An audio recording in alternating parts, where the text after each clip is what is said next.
Hello and welcome everybody. In this week's video, we're going to dive into the quite contentious topic of spiritual egotism and really explore the idea of the spiritual ego. And to me, I think this is something that not only do we all have to face and we all have to wrestle with, but it is our last hurdle, as it were, in our understanding and our practice with holistic wellness and our well-being practices. So, the idea of the spiritual ego is much akin to the idea of the regular ego, right? It's the belief in the self and it's the unwillingness to let go of the belief of the self.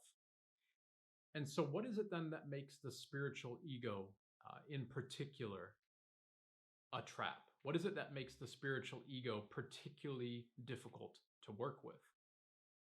Well, if we think about our spiritual journey, maybe that's for you, it's Reiki, maybe it's meditation, maybe it's plant therapy, maybe it's breath work, maybe it's yoga, whatever it is, right? Maybe it's religion, prayer, whatever it may be. As we go down our own particular path, our own particular journey, we will begin to shed the physical density of the body, right? So, what do I mean by that? Well, what I mean is as we turn in more in whatever modality is that resonates with you, this thing, this density of this body and this mind start to become a little bit more tenuous, starts to become a little bit lighter, right? I'm sure everybody's experienced that. This is the idea of the oneness or the one pointed mind in meditation, or focusing on the breath as we practice our asana in yoga and so on. Just bringing our awareness into one thing, right? Awareness of one thing means then reflexively that awareness of all the other things, the busyness of the rest of the body, has to be muted a little bit, right? So, what happens then in that space? What happens when all of the other noise and distractions of the body and the mind start to become more quiet? Well, we start to experience that kind of spiritual realm, or we start to experience things that are beyond the body themselves, right? Now, for the purpose of this video, these things are not bad by any means whatsoever, right? And they're actually very beautiful. It's the foundations of religion, it's the foundations of all of our, or most all, anyways, of our metaphysical practices, our holistic journeys inward, and so on.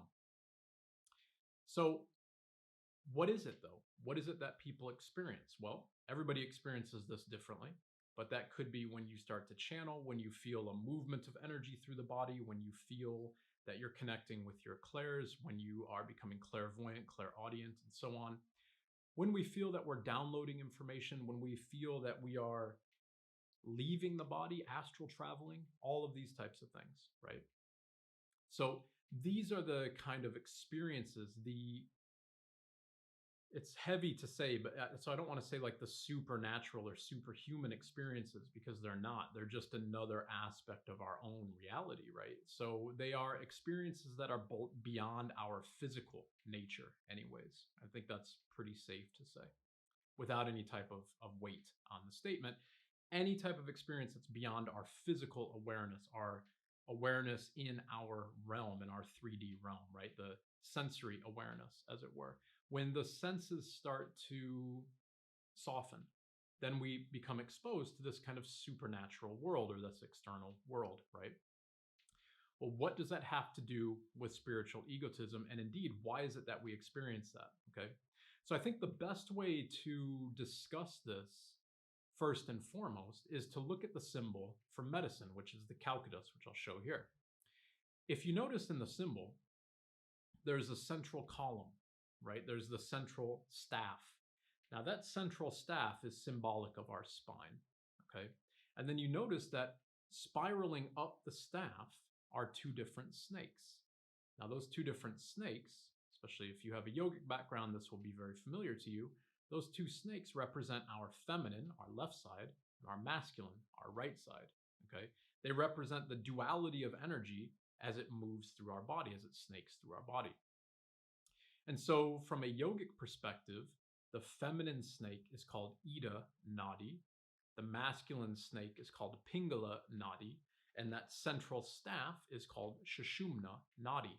Now, Nadi just means energy pathway. You can think about that as like a meridian or your nervous system or whatever. It's just an ability for the energy to flow through our body. And what is that energy? That's prana, chi, reiki. It's the energy of all things. It's the energy that is allowing me to speak and allowing you to listen to this video. And it's the energy that's in my camera and my computer and everything else that surrounds us. So the energy of all things. And that's important to keep in mind as we dive into the spiritual ego. So we move back to the image of the calculus here to further examine what's going on.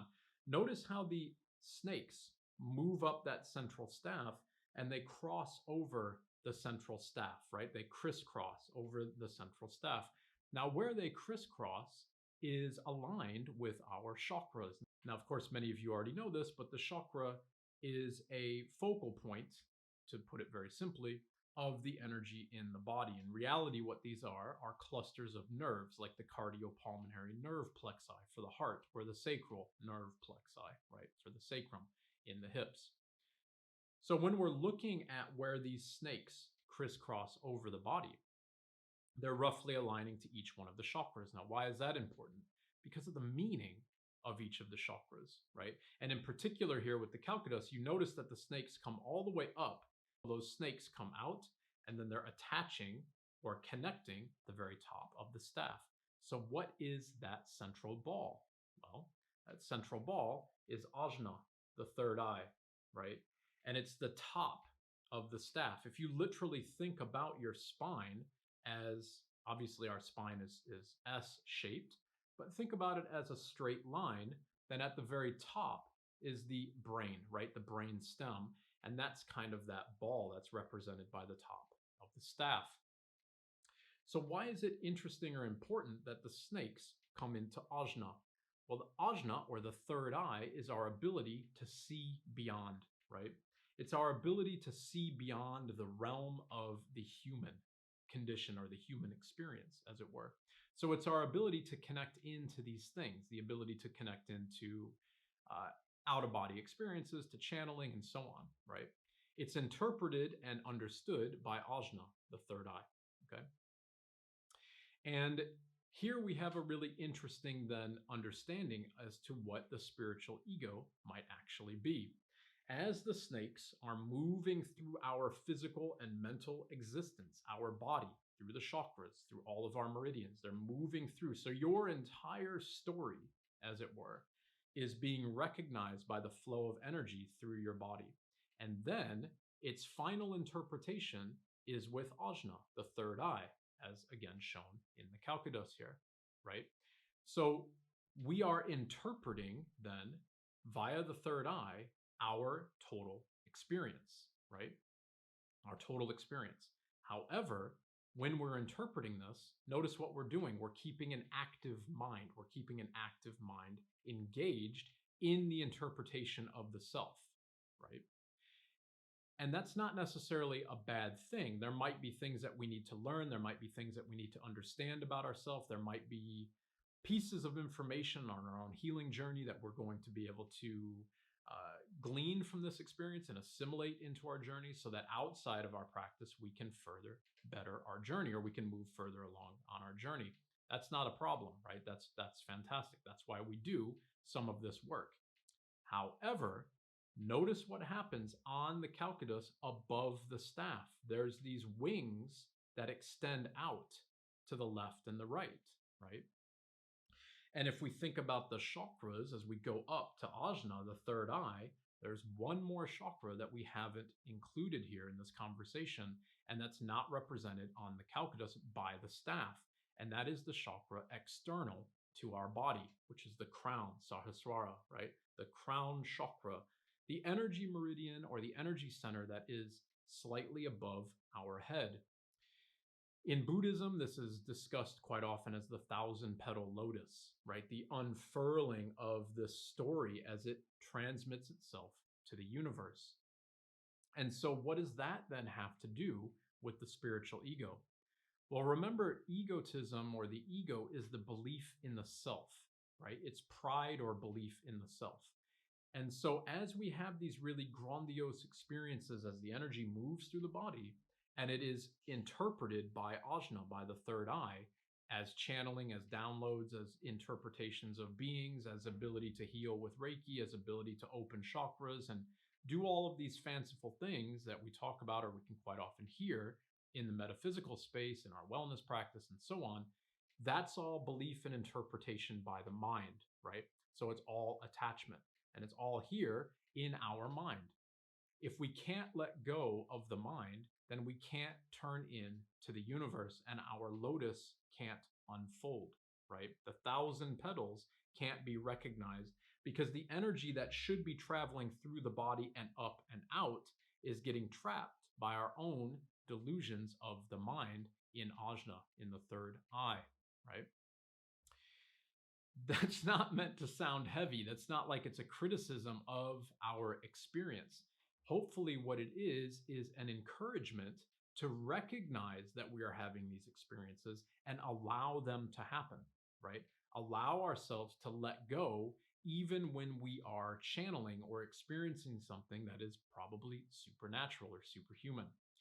If we can let go, then we move beyond the calculus, we move beyond the body, and we move in to this oneness with the universe. We recognize that the energy that's moving through us is part of the universe, right?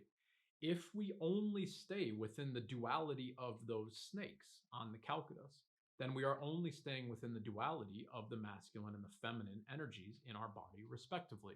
And therefore, we're staying attached to our duality itself. And from attachment to duality lies all of our suffering, right?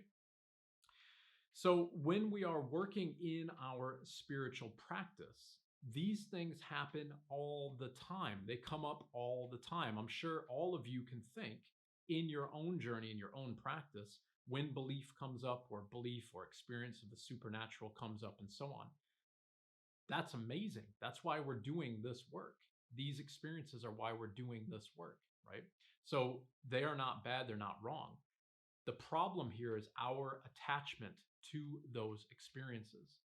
And far too often, people are willing to allow those attachments to guide their experience, to supersede the ability to just separate from those attachments, to let go and surrender into the experience.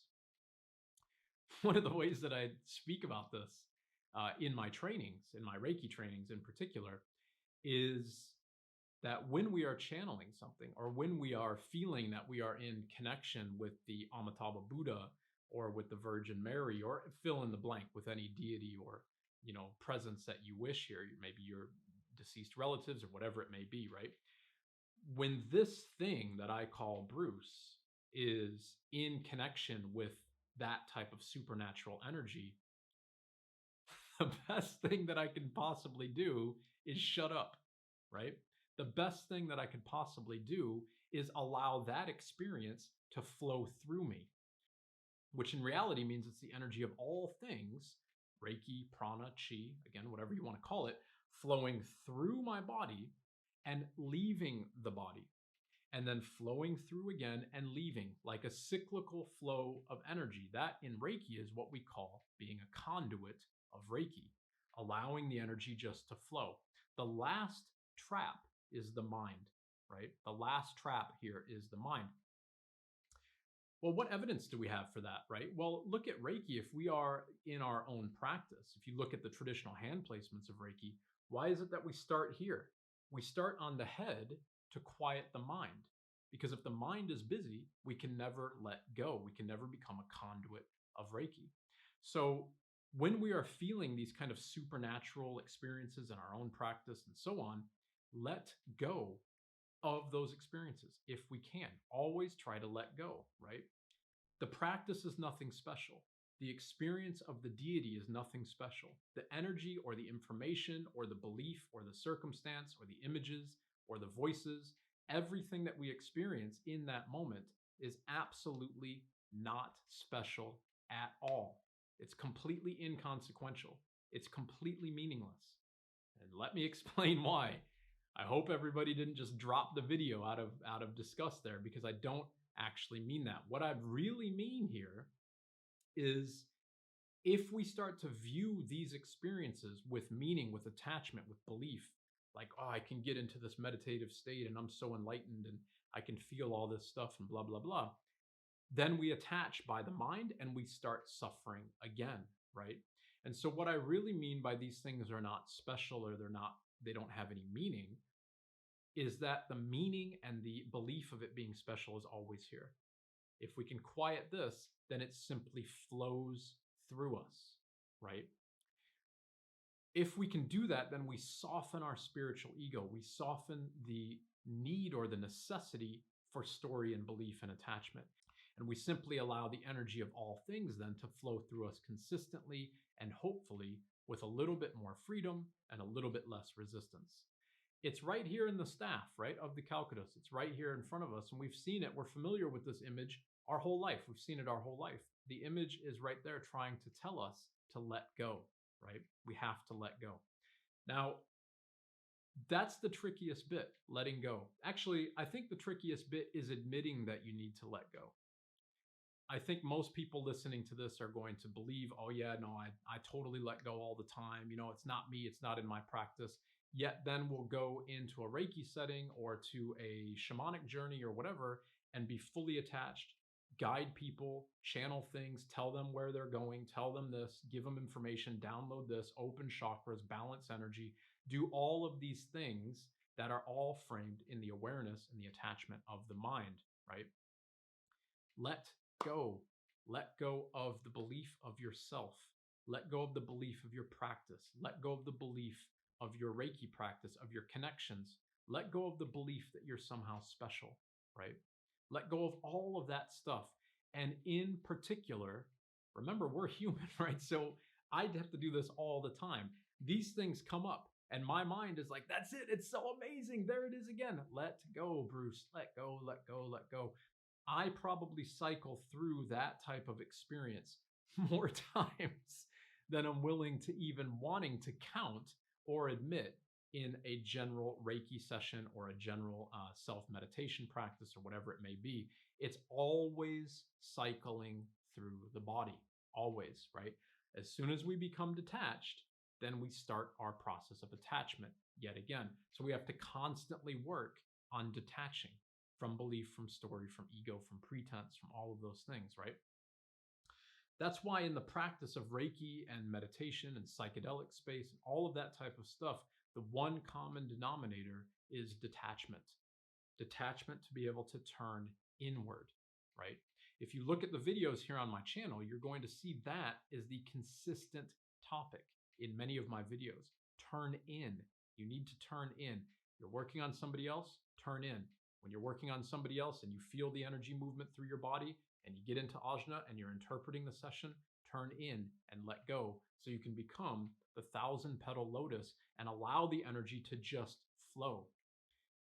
The energy of all things knows far better what to do in a session when there's somebody on the table and you're holding space for them than our egotistical driven mind and our belief driven mind think we know, right? Surrender to the belief and the understanding and the energy and the intelligence and the wisdom and the love of the universe, right? Our ego is keeping us from that awareness or from that understanding because of the simple fact that if we let go to that, then we're letting go of this. And if we let go of this fully, then we die, right? We don't really die in this moment, but that's what the ego is the most afraid of. Holding on to life, right? Holding on to everything that is keeping this structure intact. But we're more than this structure. And in order to recognize that, we have to soften our spiritual ego. If we don't soften that, and if we let it manifest, then it becomes something even more dark or more heavy, which is the potential for it to manifest into spiritual narcissism. And that's coming up in the next video. Thank you so much. I hope all of you have found this video to be supportive on your journey and with your practice. And thank you so much for the support here of my channel. Let me know how you found the video in the comments below. I do try to answer each and every one of them. And I'm so grateful for all of your support. I hope it helps. As always, be well and in Gassho to all.